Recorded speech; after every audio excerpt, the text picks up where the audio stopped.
Hallelujah, praise the lord. ప్రతి ఒక్కరికి మన ప్రభువును ప్రియ రక్షకుడైన యేసుక్రీస్తు వారి శ్రేష్టమైన ఉన్నతమైన నామంలో వందనాలు తెలియజేస్తున్నాను. మరియు 2024 సంవత్సరంలోకి మీ అందరూ అడుగుపెట్టారు. ఇందును బట్టి దేవునికి మహిమ కలుగును గాక. అందరికీ మరొకసారి దేవుని యొక్క నామంన happy new year to everyone.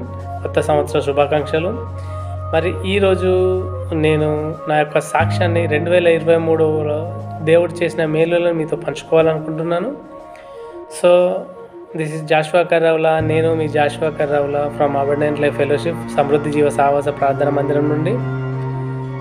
చూసినట్లయితే నా సాక్ష్యంలోకి వెళ్ళినట్లయితే 1996 సంవత్సరం మార్చి 14వ రోజున నేను పుట్టినాను. మాది ఒక చాలా పెద్ద ఫ్యామిలీ. మా అమ్మ నాన్నకు 9 మంది సంతానం, అందులోనే 8వ నంబర్.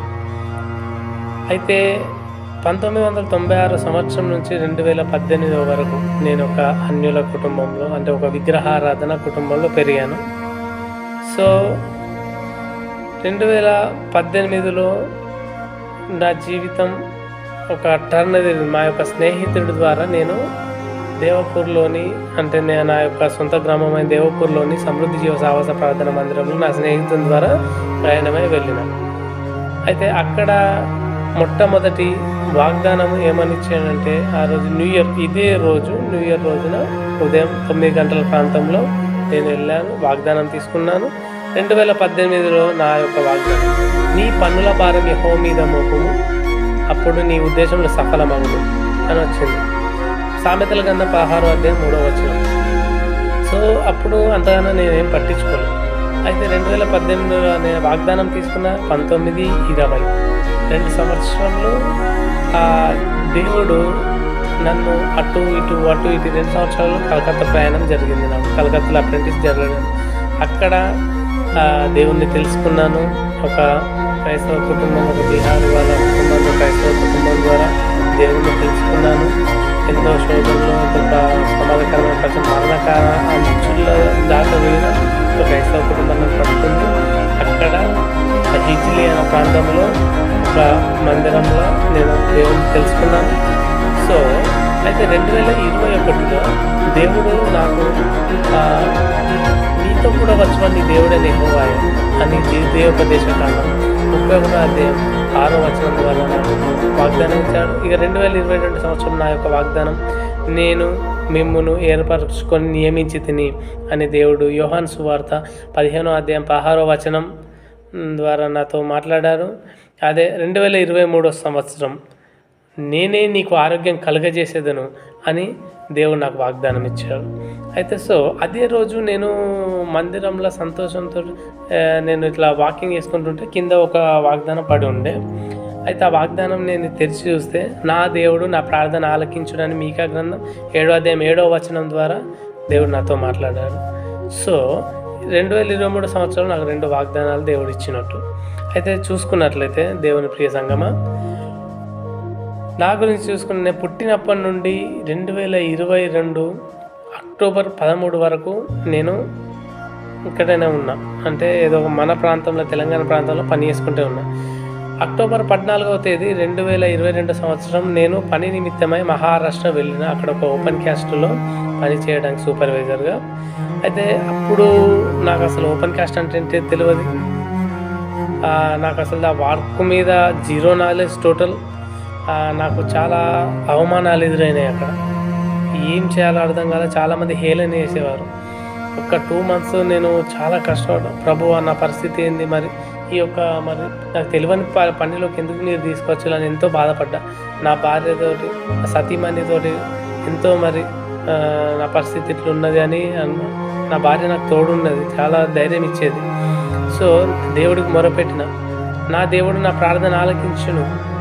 మీకా గ్రంథం 7వ అధ్యాయం 7వ వచనం ద్వారా నాతో మాట్లాడారు. దేవా, మరి ఇక మీరే చూసుకోండి అని కష్టపడ్డా. ఎవరైతే ఈరోజు నన్ను అపహసించారో, హేళన చేశారో, వారు ఆ కంపెనీ నుంచి వెళ్ళిపోయారు.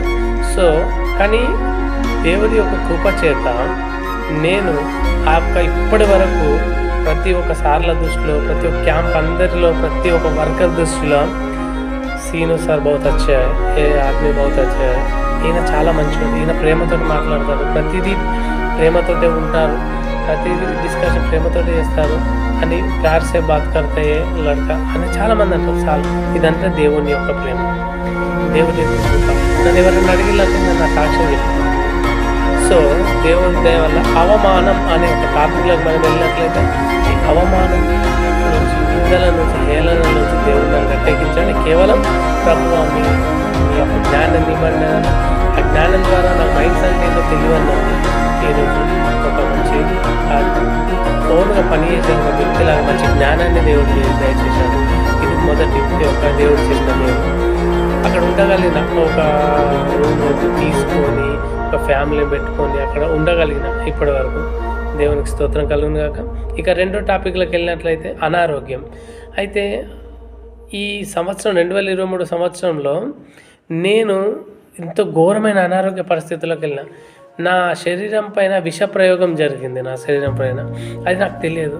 అయినా కానీ నా భార్య గుర్తించి అక్కడ ఉన్న, నేను ఎక్కడైతే మహారాష్ట్రలో రాజుల ప్రాంతంలో ఉంటున్నా అక్కడ ఆ అయ్యగారు గుర్తించి నన్ను ప్రోత్సహించాను, నీ పరిస్థితి ఇట్లా అవుతుంది జాషువా అని. సో అప్పుడు నా భార్య యొక్క ప్రోత్సాహం ద్వారా, అయ్యగారి యొక్క ప్రోత్సాహం, దేవుడి యొక్క తోడు ద్వారా ఈరోజు నేను బ్రతికినానండి. రెండవ మరణం అంటే అంటారు కదా, ఈ రెండవ మరణం దాకా వచ్చిన. ఇదంతా కేవలం దేవుడు ఆయన యొక్క వాగ్దానాన్ని నెరవేర్చాడు.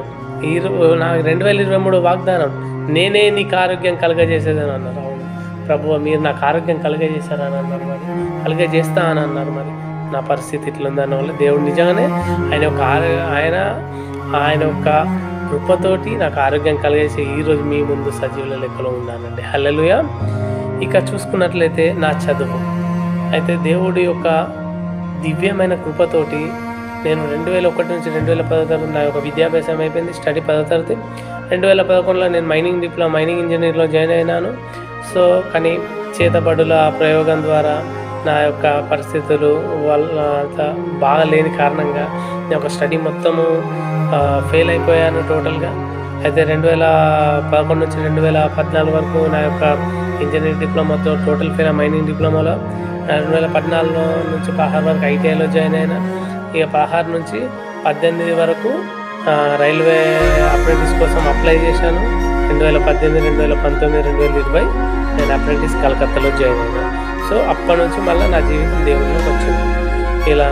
అయితే ఇది ఇక్కడ దాకా అయితే ఇప్పుడు ప్రస్తుతానికి నేను ఏ ప్రాంతాల్లో అయితే ఇప్పుడు నేను మహారాష్ట్రలో ఏ ప్రాంతంలో అయితే నేను నేను పని చేయడానికి వెళ్ళినాను, దేవుడు తన యొక్క ఉచితమైన కృపతో 12 సంవత్సరాల తర్వాత నేనైతే ఏదైతే 2011లో జాయిన్ అయినాను ఆ యొక్క మైనింగ్ ఇంజనీరింగ్లో, సో ఇదే చదువులు 12 సంవత్సరాల తర్వాత కొనసాగించడానికి దేవుడు నా యొక్క జ్ఞానాన్ని ఆయన యొక్క జ్ఞానాన్ని ఇచ్చి ఈరోజు నా యొక్క అడుగులు ముందుకు చేసేలాగా చేశాను. సేమ్ ఈరోజు ఎవరైనా పెళ్ళైన తర్వాత సంతానం పుట్టిన తర్వాత చదువుకుంటారా అనుకుంటే దేవుడు మరి నాకు ఆ ధన్యత దయచేశాను. ఆయనే నాకు తోడున్నాడనే నమ్ముట నీ వల్ల నమ్మువానికి సమస్తం సాధ్యమైన విశ్వాసంతో ఈరోజు నా యొక్క అడుగులను ముందుకేసానండి. ఈ నా స్టడీని మళ్ళీ కంటిన్యూ చేస్తున్నాను. ఇది కేవలం దేవుడిచ్చిన జ్ఞానం వల్లనే. హల్లెలూయా. ఇలా నా యొక్క మరి నా యొక్క ఈ 2023 సంవత్సరంలో దేవుడు చేసిన మేలులను బట్టి నేను సదా ఎల్లప్పుడు దేవుని కృతజ్ఞత చెల్లించే బిడ్డగా ఉంటాను. Hallelujah. Praise the Lord. This is my testimony 2023 at the rate of. ఇది నా యొక్క జీవిత సాక్ష్యం 2023. Thank you one and all. Happy new year to everyone. Welcome to 2024. సుస్వాగతం. 2024వ సంవత్సరంలో మీ అందరికీ సుస్వాగతం. మీరు మరి మీ కుటుంబ సభ్యులందరూ దేవునిలో బహుబలంగా వాడబడాలని, అందరూ శాంతి సమాధానం కలగాలని, దేవుని యొక్క ఉచితమైన కృప సదా ఎల్లప్పుడు మీకు తోడుగా ఉండాలని కోరుకుంటున్నాను. హల్లెలూయా. ఆమేన్.